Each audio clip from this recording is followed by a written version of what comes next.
Well, this is definitely a first, but here we are. Welcome to MOMCAST, everyone. Yeah, getting a mammogram on TV. Ready to join me? This is something brand new to Phoenix. It's the Big Pink Bus, where it's a mobile mammogram unit, making it easier and easier for women to check themselves and to stay healthy. I'm gonna show you just how easy it is. 37 years old, they keep moving that age up on when we should be getting these mammograms. So let's give it a shot, shall we? Welcome to MOMCAST.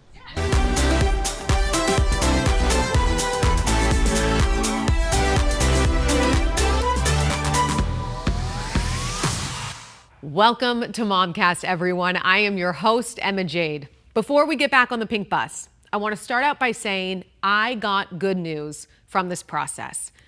But it was a process, one that included a phone call, another appointment, more screenings. Somehow Larry Fitzgerald, we'll have more on that in a little bit, but I'm 37 years old. Getting a mammogram was not on my radar, even with the new recommendations that women need to start getting mammograms earlier at the age of 40. But after what I learned about my body through this process that started with the pink bus, I now know how important it is to make this a priority. Here we are, front door leads me straight to check-in, and that is with Alexis. Hi. So if I'm here at the pink bus, just got in, I come straight to you first. Yes. What happens? I do your regular registration forms. I get your ID and insurance. I do your forms that are needed for the bus. You do your consents, and then you also do your mammogram questionnaire for the text. I need to bring an ID and I need to bring my insurance card, right? Yes, ma'am. Anything else that I need to bring with me? Just a positive attitude. Because a lot of people who come in here are really nervous, and then that lands on you. Yeah. So the big thing about our bus is we really want to make it really, really comfortable, welcoming environment. Some are coming, have had really bad experiences, or one, it's their very first one, and they've heard really bad stories. We want to make sure that they have the best experience, so it encourages them to come back every year and do their mammogram screening. Is really important. And it's 2024. We got to make sure we prioritize ourselves, definitely. This is by appointment only right now, but in the future, wherever this is parked, people can just walk on. Yes, absolutely. That's definitely the end goal. Right now, we schedule events in advance, and at that time, we schedule appointments. We usually do about 16 to 20 at the time, but by the end of the year, hopefully, going to up those numbers. Okay, so I'm going to check in with you, and then I'm going to hang out here. This is just like a little reception area. Yes. And then you're going to toss me over to the tech, and that's Dana, right? Yes, ma'am. So we have two techs. It's either Dana or Jessica on the mobile unit, and they're going to guide you to the next step after that.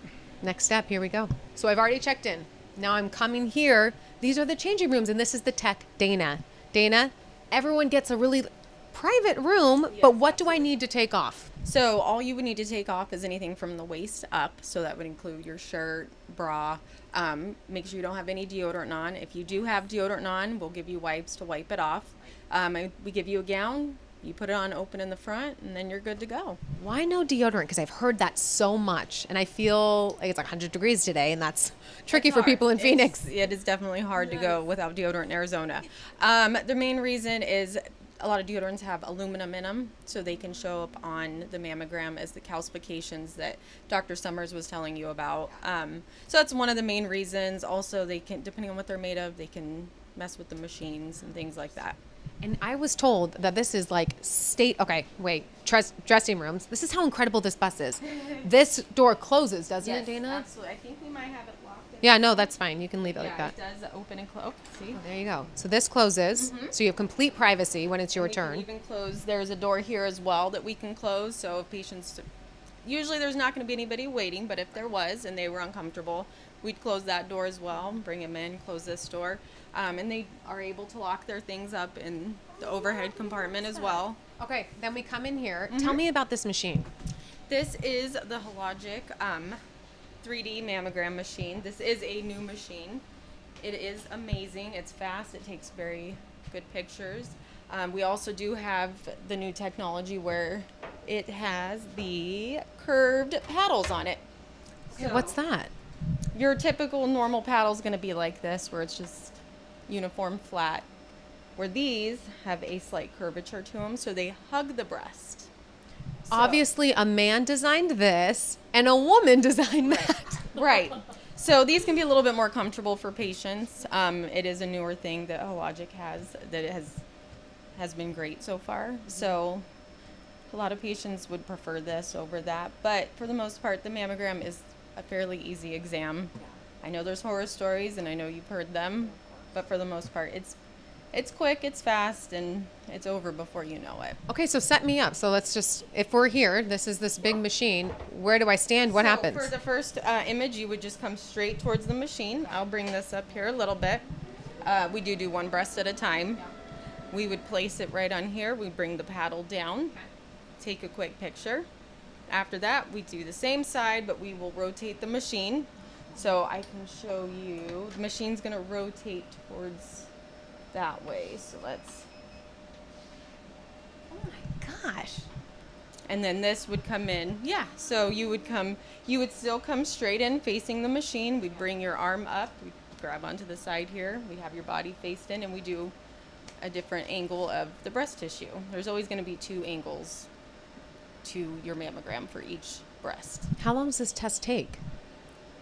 Typically 5 to 10 minutes. And is someone standing next to the person who is doing it, or do you guys have to go back there? No, we go back behind towards the computer there, and we push the button to make the exposure. Yes, because it is radiation, so we don't want to stand right next to you.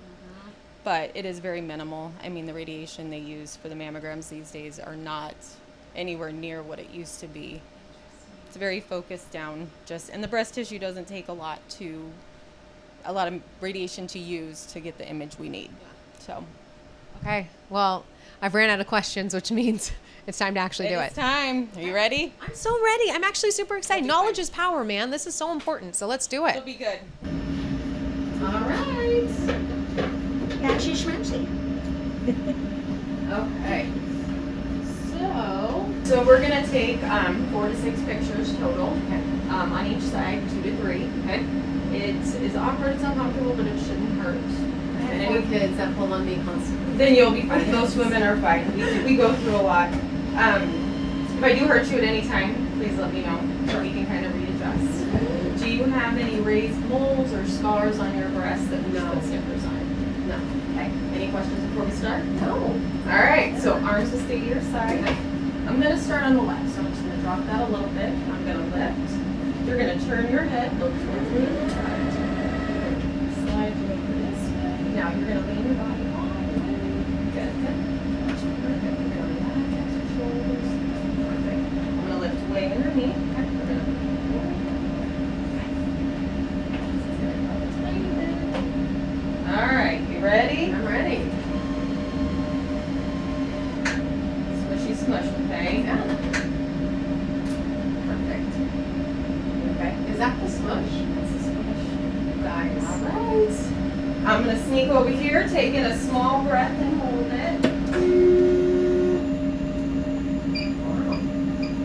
Who said these were painful? That's beautiful. Perfect. Go ahead and slide back. Guys, it is not painful. You can go and slide back. We're going to do one more on the left. Do I need to do an XCCL? I Nope. wouldn't because you got Okay. back to the muscle. Perfect. Do I Wait, pinch? that didn't hurt. Like I'm I'm glad not you just say saying that. that for TV. I'm saying that for real. Like that was I'm nothing. glad you say that. I'm So- going to accept it because we're hooked up. Oh yeah, go ahead. We're gonna slip this arm all the way out, okay? We're gonna bring this arm up. We're gonna lift you in front. Bring this down a tiny bit. We're gonna bring it way in the armpits. You're gonna kind of lean right like that, and then we're gonna just relax in there. Don't hold on for dear life. Oh, Don't get the death grip. Sorry. The tighter you squeeze on there, tightens your muscle, it hurts you more. Oh, God. Okay, so I'm gonna bring you down. That's good. Left underneath here. Sorry. Good. Seriously, this is not bothering me at all. Perfect. You're going to kind of lean on the board and relax the shoulder. Alright, this one's a little more awkward because it's up in the armpit. Yep. But we handled the first one good, you're going to handle this one good. Perfect. And then lift your chin up for me. Alright, you can breathe for the first part. Good.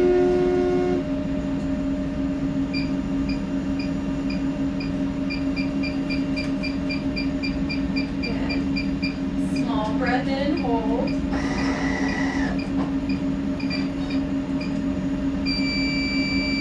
Perfect. All right. You're not going easy on me. This is really. No, I swear to God. This is so You're funny. It's What that was pineapple everyone too. saying? I'm so confused. Everybody's different. Yeah. So I don't know. Yeah. But most people. Interesting. We're gonna do the side one first. So we're gonna slip that arm out. Bring that arm up. We're gonna lift you. We're gonna bring it down. Good. Oh yeah, yeah. There. I'm gonna lift underneath. Sorry. No, we're doing perfect. I'm gonna move over just a hair.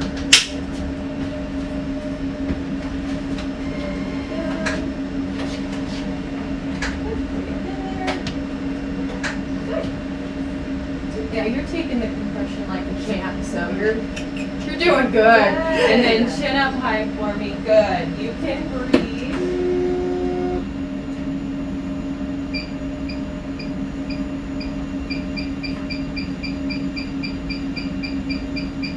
Small breath in and hold.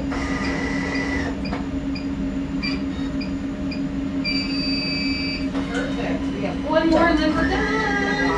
You can go ahead and We slide. have a little bit of a crease in the armpit, but I Let me think see. it tonos through it, so. Oh, sorry. No. No, you're it's not fine. I wonder if I should do a quick 2D. If you want to, I can add it. Yeah, just do. I'm gonna do just one quick one. There's a little fold in the armpit. It's not your fault. It's just harder to see. It's just my loose skin. No. I'm gonna bring this up. No, it's easy because it's like right under here. And it's hard for us. Like I said, this doesn't bother me one ounce, so do whatever you do. People, patients, hear other patients and relax. So she's done such a disservice, you know? Well, I've had patients. That's good. I've had patients who had that mammogram text.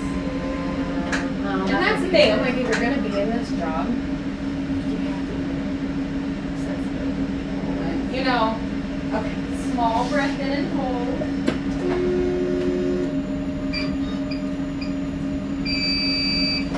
Good. Okay. Now we'll turn it and do one more, and then we should get back. Is it's good? I haven't seen it yet. Yep, it's good. Yeah. Alright, straighten this.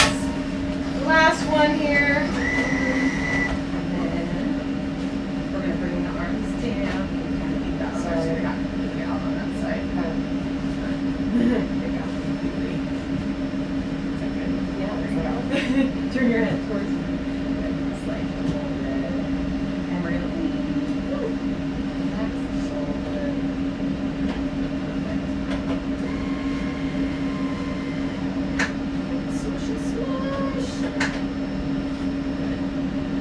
I do like these curved paddles in Jessica. Oh my gosh, they're so good. It really is. I mean, it is, yeah. Okay, small breath and hold.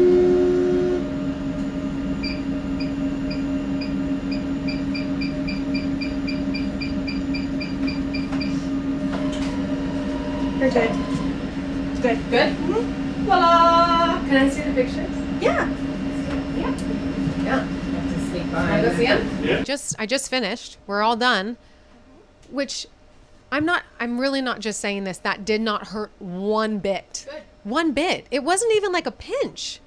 Why are people saying it hurts?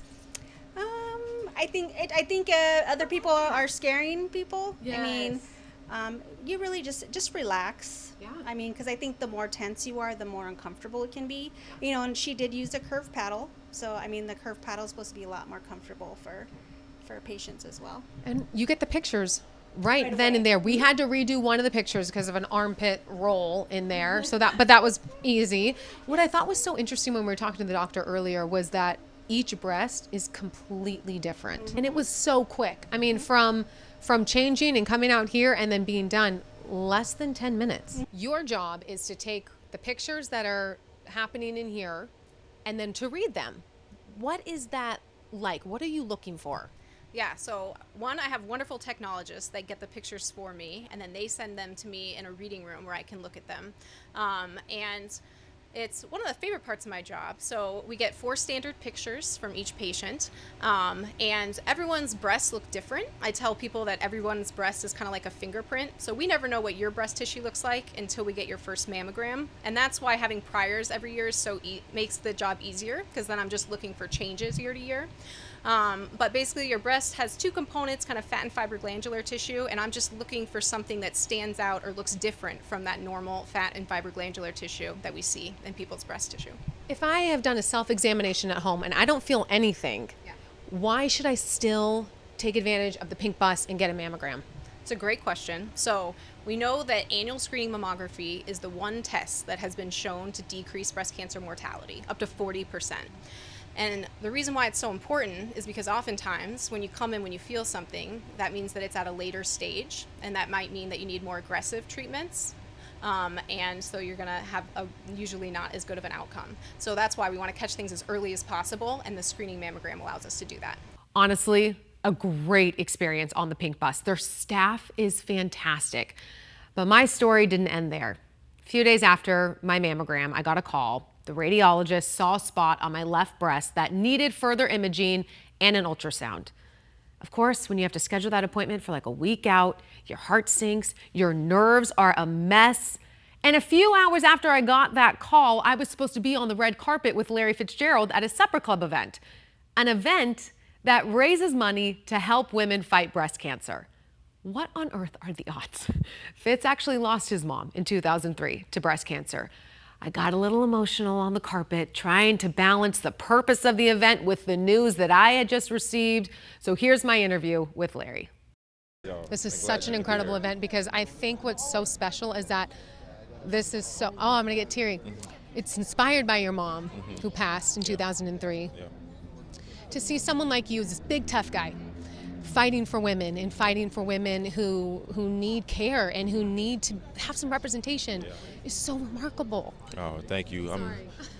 My mom meant a lot to me, and the way she raised us, taking us to charity events all around the city constantly. And I tell people, and you're 11 and 12 years old, you much rather be going to play the park with, with the kids in football and basketball. My mom would always take me to these community activations, and now, as a 40-year-old, you look back and you appreciate those lessons, because what's important is giving back and giving your time even more so, because time is the one thing we have no idea how much we have of it. It's truly a gift, and when you decide to use that time to help other people's lives, I think it makes you unique. And so I'm appreciative of the example she set for me, and I hope she looks down at events like this, at nights like this, and she's proud.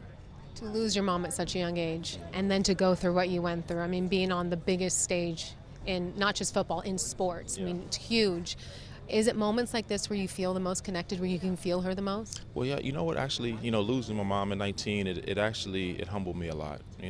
I would say when I was young and I first started having success, especially on the college level, I don't think I handled it as well as I should have. And then when you lose somebody so near and dear to you, I think it puts life in perspective. You really start to see, like, yeah, catching this football is great, but like, what is life really about, right? And so it challenges you to look within, look at yourself, look at the people around you, look at the organizations you want to be associated with. All of those things kind of came into the forefront after losing her. So I don't want to say it was a blessing to have that insight, because I had to lose her, but it definitely made me grow up.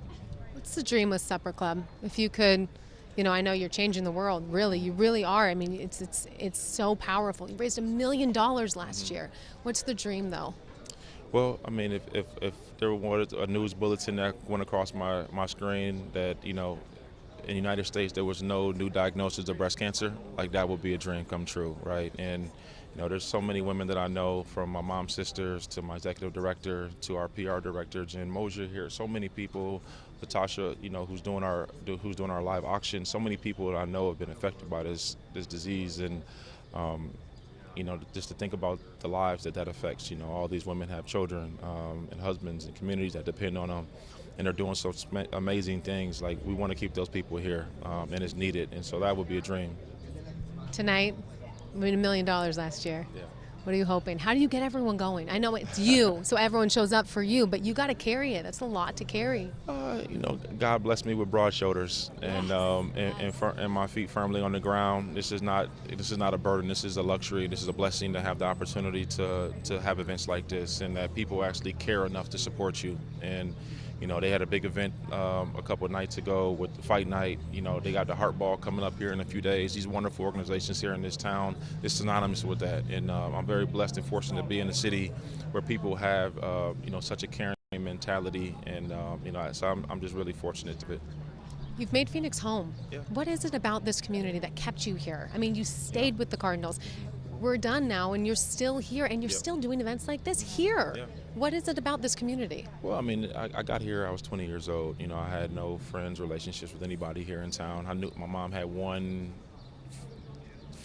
distant friend that got married here. I remember coming here and my first time. That was the only time I'd ever been to Arizona. So, this community really, they put their arms around me, from Senator McCain and, so many people just took me in and kind of just taught me the way. And, so this is home, so many positive, wonderful memories, from my playing career to relationships. There's nowhere else that I could have that feeling. So good. All right, everyone, with Larry tonight, the star of the night. So happy to see you, buddy. Glad you can come. Yeah. Okay, so this is the part when I tried to explain to him why I was crying. Poor Larry. His team actually followed up with me as I went on the next couple of steps in my journey. I had to wait about a week until I was able to get another mammogram with a lot more pictures on my left side. That's where the doctors saw the spot. After the pictures, I had to get an ultrasound on my left side as well. First by the nurse, then the doctor came in. She did the ultrasound. And after a lot of nerves, I was cleared. All good. The spot on my left breast is just dense breast tissue, which is fine and actually pretty normal. And now that I have my first mammogram done, I have a baseline. So the next time I go in when I'm 40 years old, doctors will know, oh, she's got dense breast tissue on the left side. That's why there's that spot.